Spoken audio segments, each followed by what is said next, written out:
We're back to the live classroom on Shrimed Bhagavad Gita. And today it's about chapter number 5, verse number 14. As it goes in Sanskrit, na kartitvam na karmani lokasya srijati prabhu na karma phal sanyogam subhavah tu pravartate.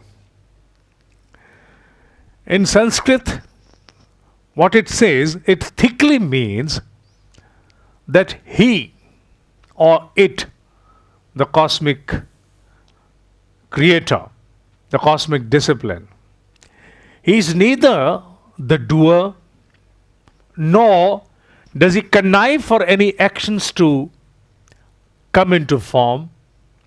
In any way, he is neither into actions nor the fruits of the actions. It's merely our own swabhava, which we address in English as nature, that transacts the entire business of life.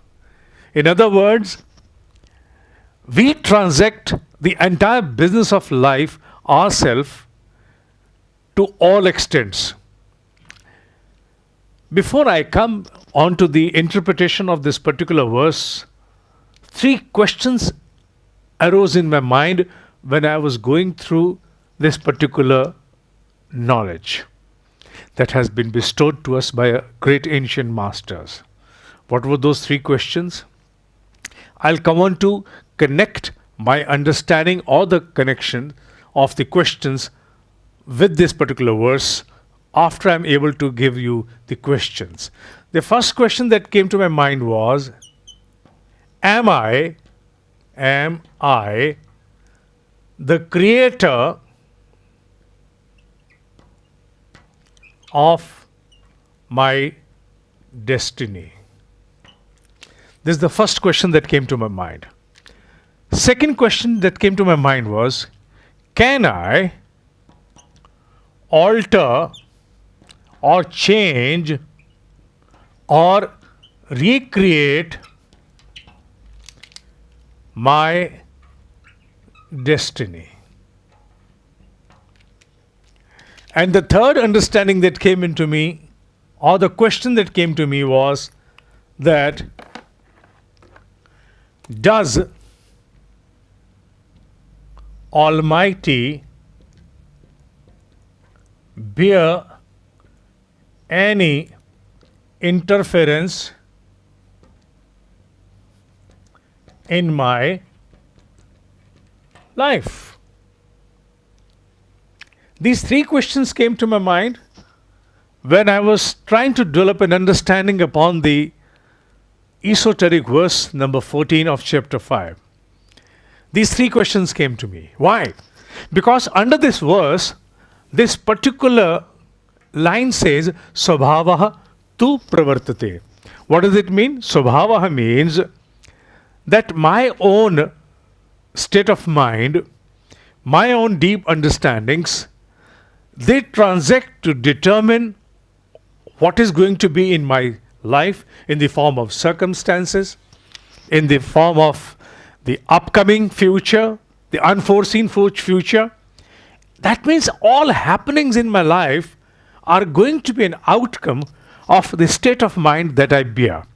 Because there is no exact word in English that can be assigned to the word Swabhava. What is Swabhava all about? Swabhava means all my propensities. Now, what is propensities? Propensities are known as samskaras. Samskaras. What is a samskara? You and me merely can recall our life not before as we were 5 years old. To the extent that you can recall your life is maximum when you were 5 years old. Even that memory must be very obscure. I'm sure about that. One cannot say that I can remember even today with all crispness how I experienced when I was 5 years old. You don't know what all transpired with you when you were 1 year, 2 year, or 3 years old. Forget about the past lives. Rather, we may also attribute a disbelief that who knows that we had a past life. But as the science is traversing further towards the uncharted dimensions, now we have started believing that the human existence is not merely confined to what it appears or the way it organically appears to grow. Human existence is far more intricate and entangled with something which is yet unknown. The great ancient masters were able to unravel this mystery, and they had discovered that any human existence is a combination of 5 sheaths that they called as Panch Kosha, P-A-N-C-H, Panch Kosha. Although Panch means letter 5, digit 5, and Panch is digit 5. In English, I've written for your convenience. Panchakosha, which means that we all have got 5 sheaths of existence. We have 5 layerings, like the way we wear this outer one, then we have a vest inside. Likewise, any human existence is vested with 5 coverings, 5 sheaths, 5 layerings. Namely, the Annamay Kosh, the Pranamay Kosh, the Manomay Kosh, the Vijnanamay Kosh, and the Anandamay Kosh. I'm not going to detail all of them today because that does not happen to be the exact subject of this day. But a mention has to be made for a pretext that we are trying to understand that human existence is not confined to what it appears to the naked eye or what all we can recall at this moment about our past. Human existence is about that long journey traversed by this soul in the form of 5 layerings. What are the 5 layerings?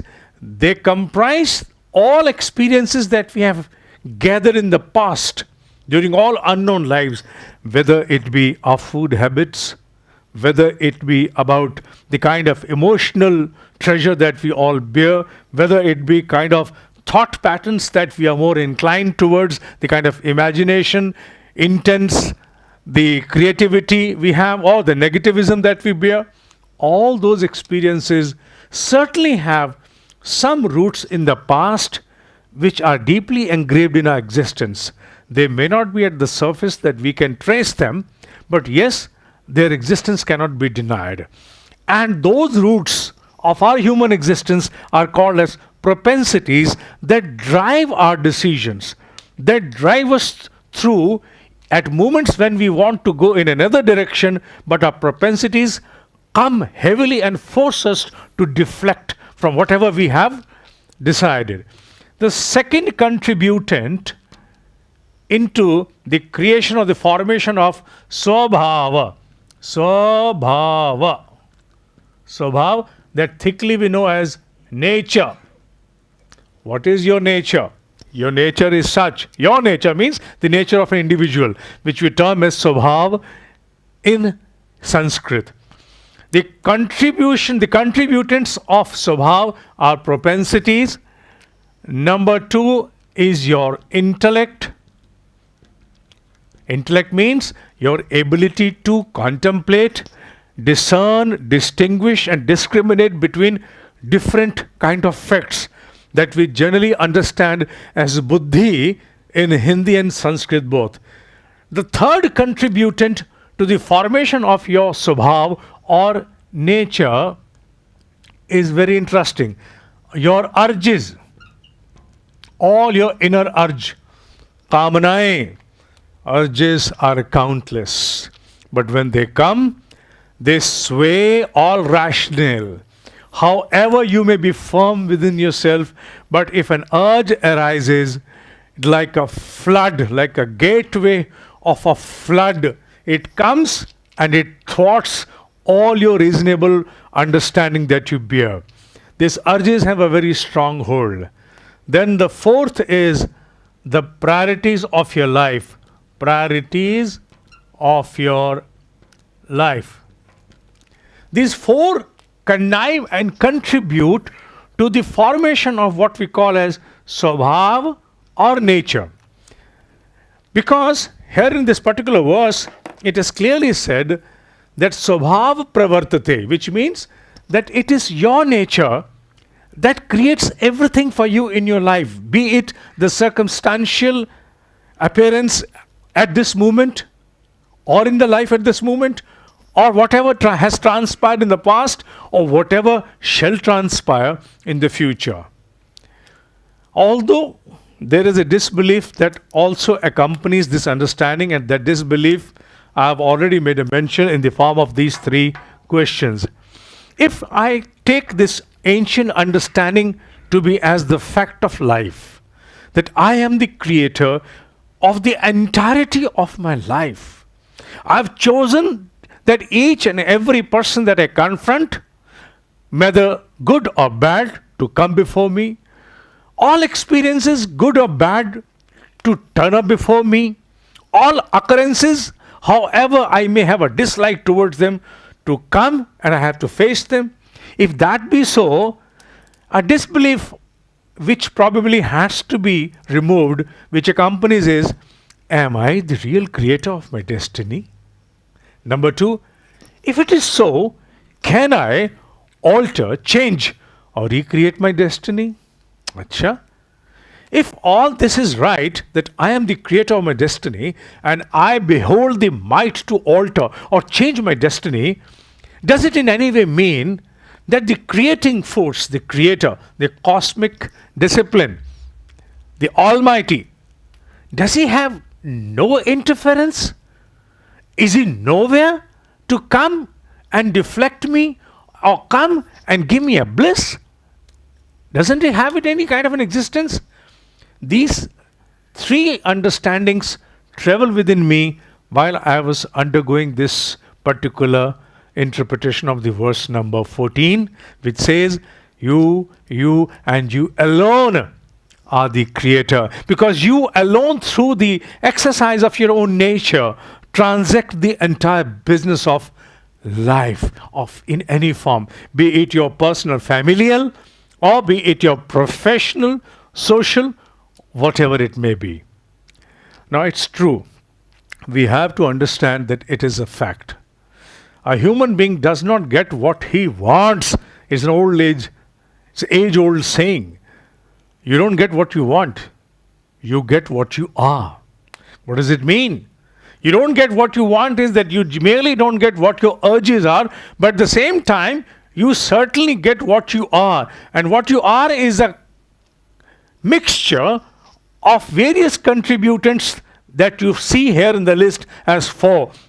You get what your propensities drive towards. You get what your intellect discerns towards. You get what your urges drive you towards. And you get what your priorities are able to manifest their impact onto you. So a mixture of 4 is actually what is going to come with you. The mixture of 4 is something that you're certainly going to get, be it in the future to come, in the short, or in the medium, or in the long, or maybe if not this life, the life that has to follow. Because we as a soul are in a journey. We are in a journey. And this journey has 3 dots before and 3 ahead. These 3 are the prefix and the 3 are the suffix. In between is where am I today. You are today. In between. We are actually in between. And if this is a journey, then let it be understood, whatever has been experienced, I was maybe out of nescience, maybe out of some ignorance, maybe out of the veils upon my own understanding. It all has transpired because of me. The nature has a very limited role. The nature means the Almighty has a limited role. It has created a system. It has created a system that ultimately operates. It's the operating system that operates on the functionality that has been programmed into it. But it does not have an interventionist approach where it comes down at the level of each and every single individual and tries to deflect him or her towards good or bad experiences. No, it does not. Ultimately, it's you who tries to exercise that operating system in a manner that you choose. If I try to understand this word swabhav, in a slightly more deeper sense, this comes down to what? It comes down to a word called as free will. It comes down to a word called as choice. This is what Swabhav is, the exercise of your free will. In the manifest or the unmanifest creation before me, manifest is the physical, unmanifest is that is in subtle extension.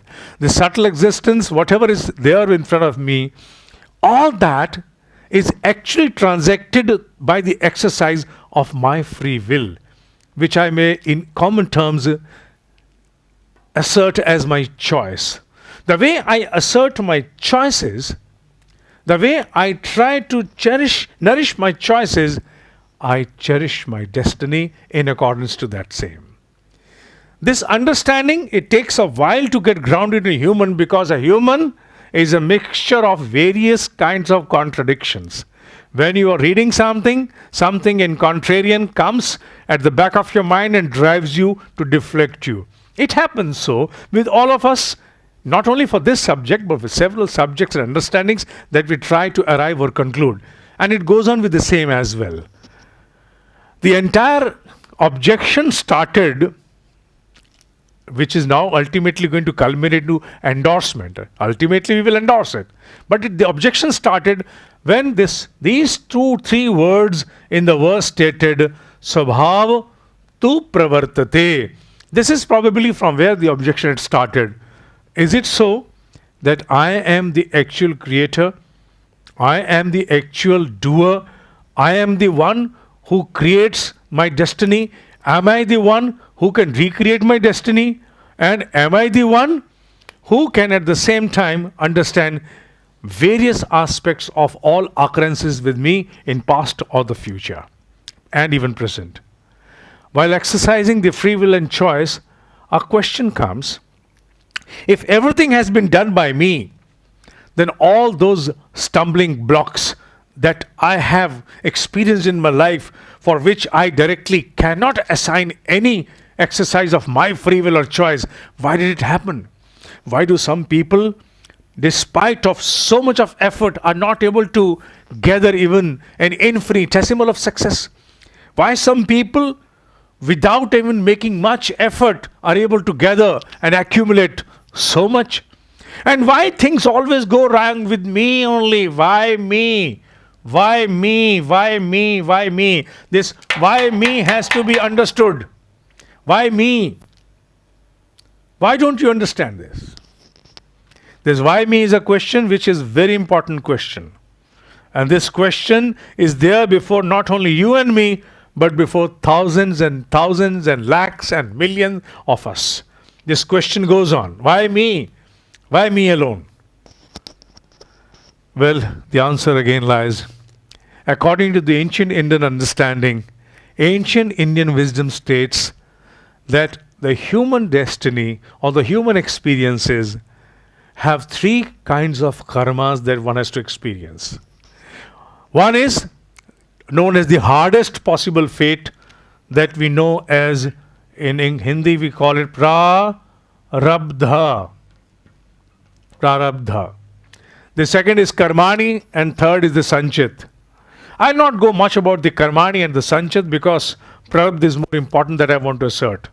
Prarabdha is the immutable destiny of a human being. Something you cannot change, something you cannot mutate, something you cannot alter, something which you have to experience. All those thoughtful, cold-headed, cold-blooded conspiracies that you transpired in some past life to damage someone's interest, or something that you thoughtfully, with all might and energy, you strived for the goodness of someone. All those such cold-headed, cold-blooded, thoughtful efforts, whether good or bad, for the conclusion to the good or bad, that were dispensed by you in past life, become a part of your prarabdha karma, which means you cannot change it, you cannot alter it. But at the same time, our great masters have asserted that the percentage of it does not exceed. There is a difference of opinion. Some people say it is 3%, some say 5%, some say 10%, but in any case, it is not more than 10%. The total destiny that we experience, out of it, even if I touch the maximum percentage 10%, 10% falls to prarabdha. 90% still is there within your own free will, the domain of your free will, your own mighty exercise of your choices that can alter and change. 10% is beyond change.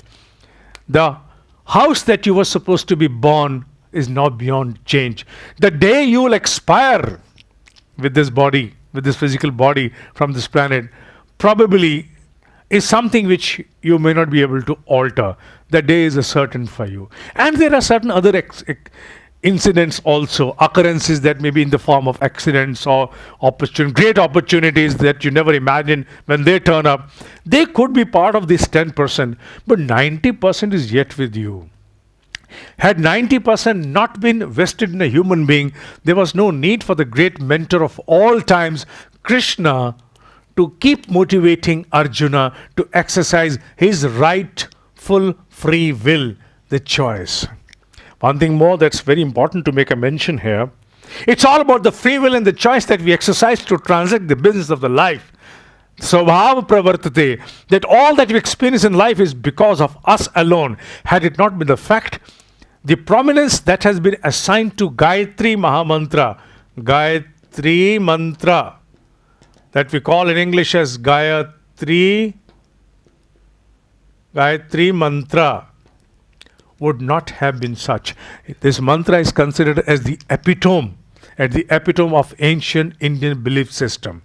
Because in this particular mantra, we yearn before the Almighty to turn our past negative propensities into ashes, Bhargo Devasya Dhimahi, and make us more divine. Dhiyo yonaha prachodya. Dhi is a word which ascribes intellect, wisdom, far-sighted wisdom, which comprehensively is also addressed as pragya. Bhargo devasya dhimahi dhiyo yonaha prachodya. Turn all my past negative propensities into ashes and transform me, transmutate my individuality as a divine person. At the same time, drive me, steer me with far-sighted wisdom. All my decision-making procedures and processes should be totally immersed into far-sighted wisdom. That means that there is a yearning expressed in this particular mantra for gathering far-sighted wisdom. Why? So that I can discern, distinguish, and resolve toward the righteous things, toward the most appropriate ones, the right decisions at all times. Why? Because somewhere Gayatri knows exercise of free will and choice is going to create my destiny, is going to create the moments that shall appear before me. I may be able to recall the unknown past or previous lives or not, but I certainly do experience them at any given point of time. And when I'm experiencing them, I'm experiencing nothing but something which was woven by me intricately during some past. And this makes sense. Svabhava tu pravartate. Svabhava tu pravartate. This understanding has been very rightly established by our great masters that try to get into you. This makes me explore myself to gather two kinds of understanding, which I'm going to make a mention over here. Now I'm going to cover the entire board and write wherever the space is available. It culminates for two things. Number one, if at all I have to recreate my destiny, if at all I have to alter and change whatever I take by some displeasure, then I have to first of all identify all that I intend to change. Number one. Number two, I should have requisite power to change. How is it going to happen? Well, in one class, we cannot cover all the aspects of the subject and conclude. We need more classes to come. We need more time to come. Be connected. The live class from Shrimed Bhagavad Gita takes place on every second and last Sunday of each month at 9:30 a.m. Every second and last Sunday of each month at 9:30 a.m. Stay connected for more and be an eager student. Thank you for the day. Hope to see you again very soon. Thank you. Om Shanti, Shanti, Shanti. Om.